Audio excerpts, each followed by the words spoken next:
멘트 없어요? 이걸 안 눌렀잖아. 다시. 다시. 정신 차리고. 아니 멘트 없어요 아예? 아니, 하다가 그냥 줄이면 돼요? 아니 음악이 나오다가 중간에 멘트가 들어야지. 아니 멘트 있어요? 멘트 있어요. 이게 오프닝 할 거예요. 서진 쌤이 오프닝 할 거예요. 아 알았어. 오케이. 일단 이걸 먼저 틀어놔. 알았어. 한다. 틀고. 왜 안 눌러줘 또? 안 돼. 손이. 아 됐다. 된 거야. 아 됐어요.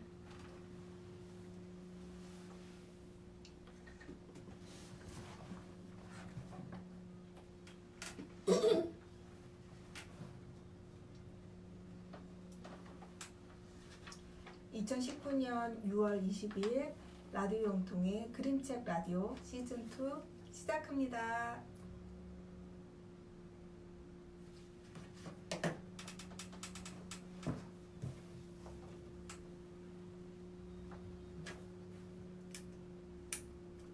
안녕하세요. 라디오 영통 그림책 라디오 서지은. 최서연입니다.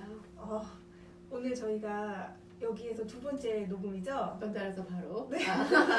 연달아는 아니 라디오 그림책 그렇죠, 라디오 그렇죠, 두 번째인데 오늘따라 왜 이렇게 제 목소리 되게 크게 들리죠? 그러게요. 자리를 좀 옮겨서 그런가 봐요. 그런가요? 장비를 옮겨서. 근데 저희가 아직도 장비설 라인을 다 설치하지 못해서 또 이렇게 수작업을 하고 있어요. 저희 뒤에 배경이 좀 바뀌었죠? 네 맞아요. 지금 창문인데 저희가 이게 작년에 커피 축제 때 썼던 건데 네. 재활용을 했더니 너무 좋더라고요. 너무 멋지게 이렇게 멋지게 변한 게 어제 저희가 초등교육 마지막으로 공개 방송을 했잖아요. 맞아요. 공개 방송을 하면서 이렇게 세팅한 무대에서 저희가 오늘 녹음을 하고 네, 있습니다. 영미쌤이 이거 박느라고 엄청 힘들었어요. 네, 키 큰 영미쌤 감사합니다. 네, 저희가 이제 띄엄띄엄 방송을 하다 보니까 저희 그림책 라디오 있었나 하시는 분들도 있겠지만 이제 앞으로 열심히 할 테니까 꾸준히 봐주시고요. 저희 오늘 하려고 하는 그림책 여기 있는데 보이시나요?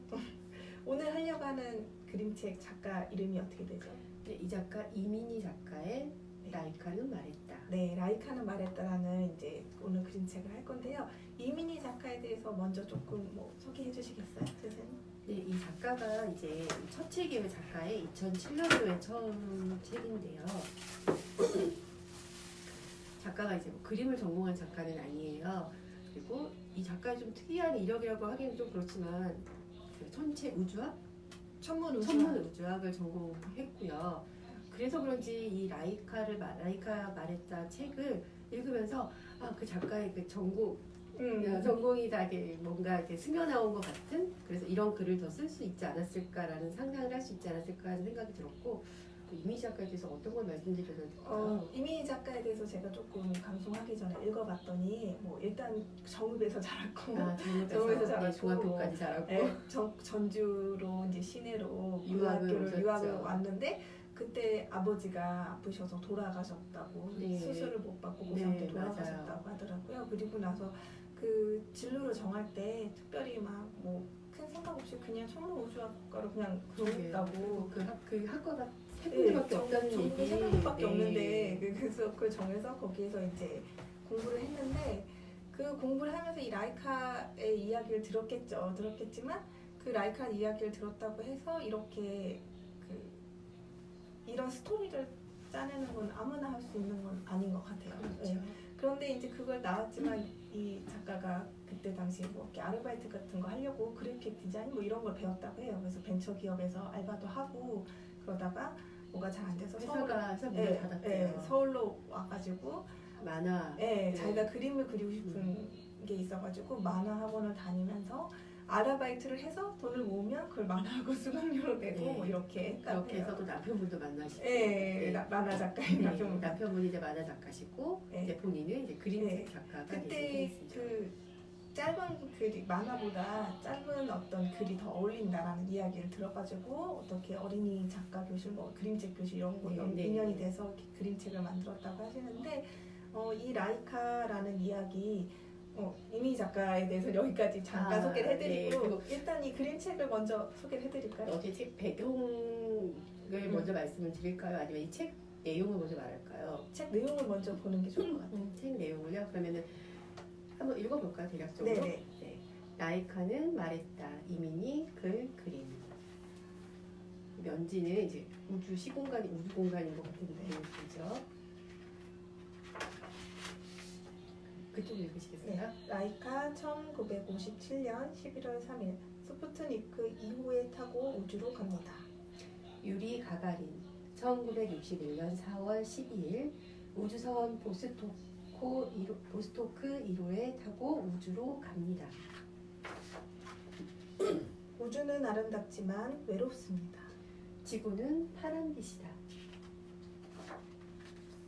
우주는 아름답지만 배가 고픕니다. 지구를 한 바퀴 도는 감격의 순간입니다. 우주는 아름답지만 텅 비었습니다. 새로운 역사가 시작되었습니다. 유리 가가린은 영웅입니다. 그러나 라이카는 아무도 기억하지 못합니다. 여기에는 이제 많이 써놓은 박물관인 거죠? 박물관에서 네. 그 동안에 이제 우주선이 역사가 쏘아 올리기 전까지의 역사죠. 사람들은 앞다투어 우주선을 발사합니다. 사람들은 귀를 활짝 열어 놓습니다. 하지만 우주는 아무런 대답이 없습니다. 아주 먼 곳 뿌끄별에 사는 욜라욜라와 6명의 동료들은 일 호라이로에 타고 우주로 향합니다. 푸꾸는 노란빛이다. 우주는 깜깜하지만 희망이 있습니다. 그리고 기적이 있습니다.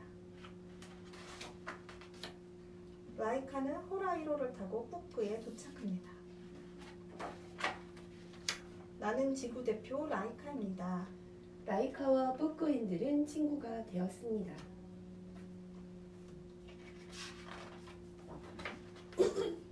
욜라욜라가 우주 지도에 지구를 그려놨습니다.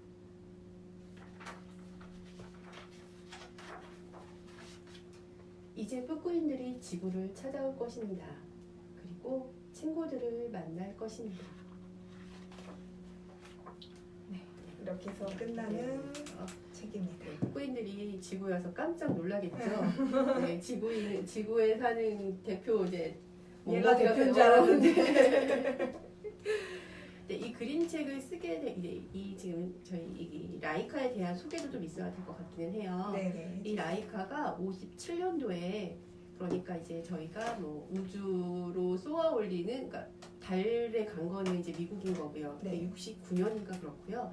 우주로 쏘아 올리게 된 거는 예전 소련 네. 시대 57년도에 처음으로 우주 시공간으로 쏘아 올린 이제 생명체가 그쵸. 라이카가 되는 거죠. 네. 근데 라이카가 그때 소련 당시에 이렇게 유기견이었는데 네. 당시에 유기견들을 모아서 훈련을 했대요. 우주로 쏘아 올려야 되니까 그 중에서 가장 똑똑하고 말을 잘 들었던 이제 라이카가 선택받게 된 거죠.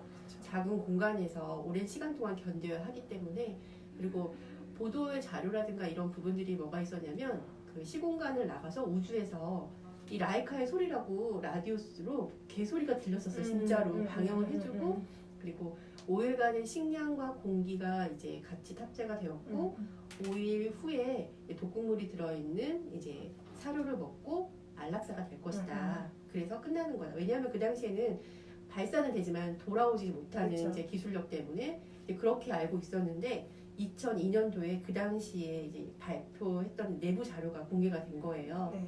근데 그 자료에는 그때 당시에 이제 발사체도 보면 그림 속에서 보면은 우주선이 정말 작잖아요. 네. 이렇게 꼼짝 발사할 수도 없었던 그런 우주선이더라고요. 네. 근데 이제 그 시공간 우주 공간으로 나가려면은 이 발사체에서 발사하는 열이 있잖아요. 그렇죠. 그 열이 이 우주선을 데피기 시작하는 거예요. 그리고 이제 나가려면 엄청난 그 대기권을 나가려면 이렇게 네. 압이 있잖아요.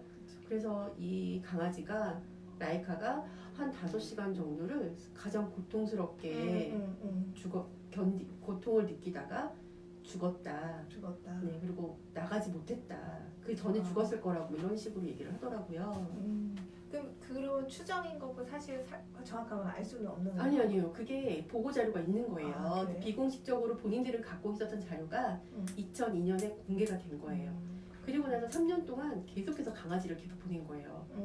그러다가 3년 후에 이제 우주를 유리 갔다가 가가린을? 아니 유리 가가린이 가기 전에 동물 실험을 한 거니까 강아지 2마리가 우주로 갔다가 다시 돌아오는데 성공을 해서 살아서. 그 다음에 유리 가가린이 가게 된 거예요. 61년도에.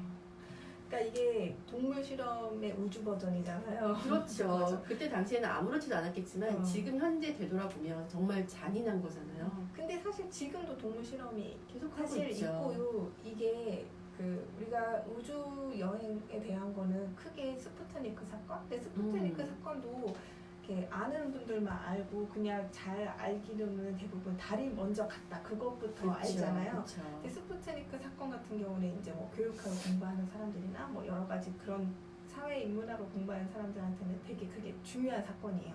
그 사건이 있음으로써 그 미국이 충격을 받고 교육 제도를 다 바꾸거든요. 맞아요. 그러면서 경쟁적으로. 네, 경쟁적으로 바꾸면서 그 미국이 했던 경쟁 그런 교육을 우리나라가 영향을 받고 막 그렇게 전 세계가 그 스푸트니크 하나로 다 이렇게 문화라든지 그런 게 지적인 게 좀 바뀌거든요. 그래서 그렇게만 알고 있었지 그 이면에 이런 동물 실험이라든지 그런 게 있었다는 거는 회자되지 않는 거죠. 왜냐하면 그렇죠. 사람들이 중요하게 생각하지 않았으니까. 그런데 이제 그거에 대해서 이제 이 이민희 작가가 자기가 천문우주학교 다니면서 들었던 얘기를 이제 다른 시각으로 본 거죠. 대부분 천문우주학에서는 이렇게 해서 이렇게 가게 됐다 역사 정도만 배웠다든가 뭐 했을 텐데 다른 뭐 천문우주에 대한 뭐 이런 걸 했을 텐데 굉장히 다른 식의 접근을 해서 이런 그림책을 그리게 된 것 같아요. 그리고 약간 어떻게 보면 되게 가슴 아픈 이야기인데 마지막 이제 북극연에 가서 만나는 것들이라든가 이런 상황들은 어떻게 보면 이제 이 라이카를 위해서 네. 조금 그냥 작가가 상상해서 상상해서 네 맞아요. 네, 그렇게 이렇게 표현해 준 거 어떤 위로 그리고 그쵸. 이게 이 라이카의 위로이기도 하지만 이런 잔인함을 저지른 인간에게도 네. 약간 네. 그러니까 라이카를 자체로 라이카는 말했다잖아요 책 제목이. 네. 라이카를 그런 주인공을 했다는 것 자체도 되게 혁신적인 것 같고 라이카가 말했는데 뭘 말했는지는 저는 지금 이게 하루키 소설에도 인용한 글이 있더라고요. 이것과 관련해서 저는 어떤 얘기냐면 인간에서 바라보는 것과 이 동물이 바라보는 것 중에 라이카의 말 중에 저는 이거요. 우주는 아름답고 텅 비어 있고 이 다음 장면에 보면 배고프다는 기억이 있잖아요. 배고파 맨 앞에. 앞에 쪽인가요? 맨 앞에 있어요. 맨 앞에 여기요, 여기. 외롭습니다 다음에 우주는 아름답지만 배가 고픕니다. 이 장면을 읽었을 때 정말 큰 충격이었던 것 같아요. 이거 왜냐면 인간은 어떤 목적을 가지고 가는 거잖아요. 근데 이 동물은 아무런 자기 의도와 상관없이 이렇게 쏘아 올려져서 이게 여기에 진짜 이 말을 하고 있다는 외롭다, 배고프다, 약간 맞아. 이런 말을 하고 있는 게 아닐까, 약간 이런 생각을 하게 됐어요. 그리고 이 작가가 그 뒤에는 상상을 해서 라이카를 위로하는 라이카가 그런 이렇게 다른 생명체를 만나는 걸 그렸지만 저는 앞부분이 더 마음에 들었거든요.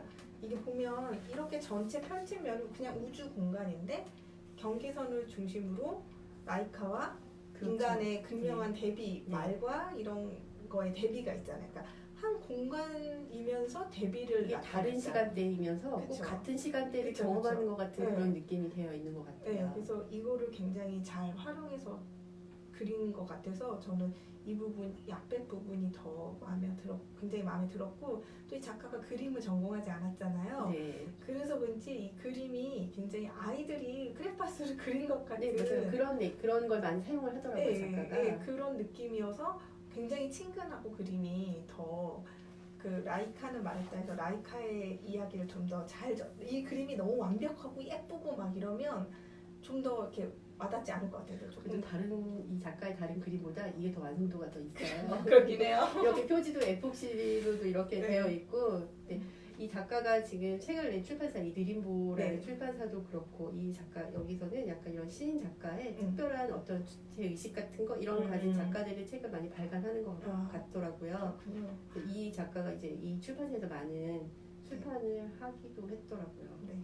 그래서 이걸 통해서 동물 실험이라든지 이런 거에 대해서 많이 이제 생각하게 되기도 하고 정말 어떤 성공의 이면에 있는 우리가 알지 못하는 이야기들 그런 이야기들도 그치, 생각하게 되는 것 같아요. 저희가 여전히 그 결과만 중시하는 이 사회라든가 현실에 대해서 비난을 하면서도 그렇죠. 여전히 맞아. 네 지금 엄청난 시간이 지났음에도 불구하고 맞아. 네 그 아래 깔리고 묻히는 이런 라이카 같은 일상이 되게 많잖아요.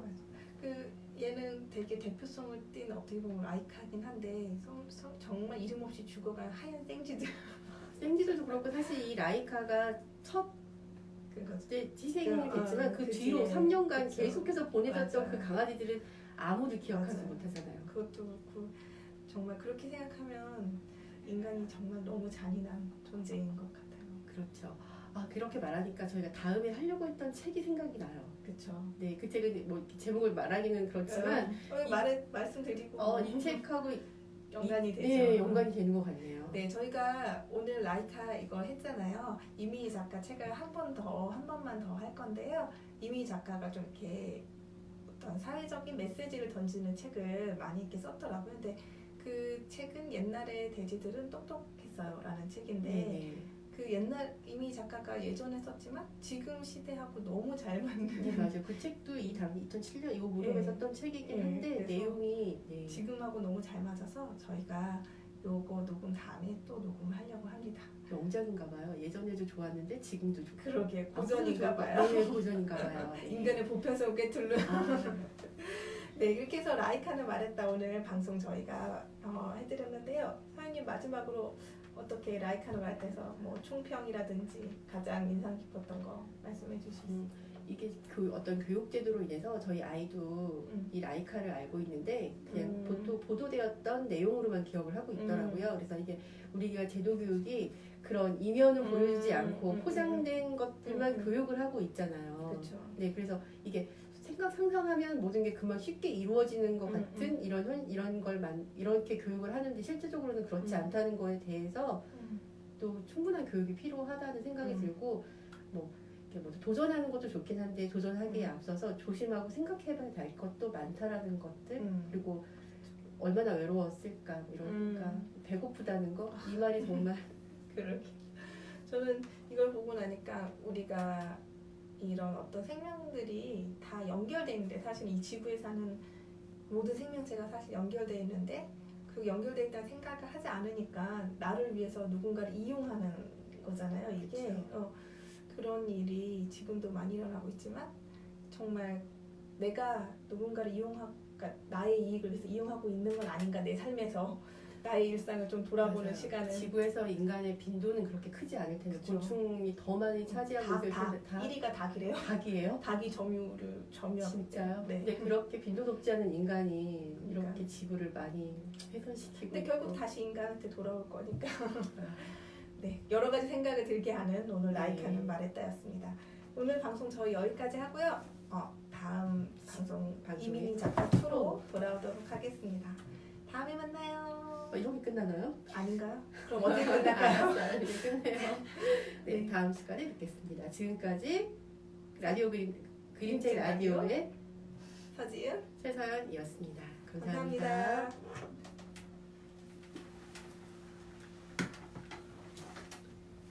옹씨 이거 좀 추고 가셨어야 되는데 근데 이거